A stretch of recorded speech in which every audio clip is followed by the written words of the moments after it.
యెషయా చాప్టర్ 39.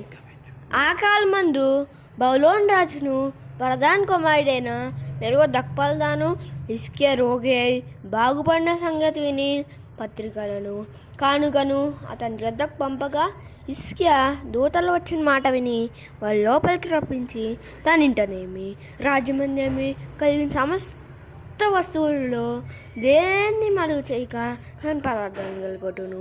వెండి బంగారములు గంధవర్గములు పరిమళ తైలమును ఆయుధాలను తన పదార్థంలో సమస్తమును వారికి చూపించెను. పిమ్మట ప్రవక్త యెషయా రాజైన హిజ్కియా వద్దకు వచ్చి, ఆ మనుషులు ఏమనరి, నీ వద్దకు ఎక్కడి నుండి వచ్చిరి అని అడగగా హిజ్కియా బబులోను దూర దేశం నుండి వారు వచ్చి ఉన్నారని చెప్పాను. నింట వారు ఏమేమి చూస్తున్నట్టు అడుగుగా, నా పదార్థంలో నా సమస్తంలో దేన్ని మరుగు చేయక అంటున్న సమస్తమును నేను వారికి చూపించున్నాను. అంతటి యెషయా హిజ్కియాతో ఇట్లను, యెహోవా సెలవిచ్చు మాట వినుము.